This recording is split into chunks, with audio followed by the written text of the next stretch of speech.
सबैजनालाई यो चाहिँ हाम्रो एउटा हाइब्रिड एडाप्टर भन्छौँ, जहाँ चाहिँ फिमेल टु मेल युपिसी टु एपिसी भन्छौँ हामीले, जहाँ चाहिँ हाम्रोमा चाहिँ अहिलेको पावर चाहिँ हामीले यहाँनिर हेर्दै गर्दा पनि हुन्छ।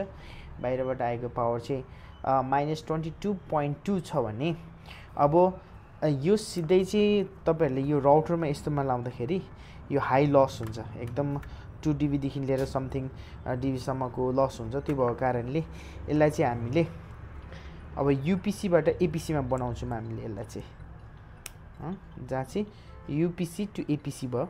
अब यसरी गर्दाखेरि चाहिँ कतिको लस आउँछ भन्ने चिज चाहिँ अब फेरि हामीले यहाँनिर देखाउँछौँ है। ओके, कति आएछ भनेपछि धेरै पनि आएको छैन। म यसलाई क्यालकुलेसन गरेर देखाउँछु।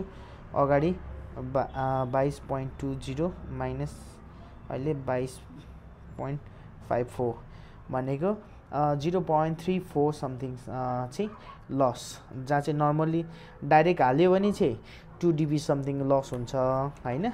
धेरै पावरहरू मेन्टेन गर्नुपर्ने भएको कारणले यो हाइब्रिड एडाप्टर चाहिँ तपाईँहरूको लागि एउटा राम्रो हुनेछ, यो किन्न सक्नुहुन्छ। धन्यवाद।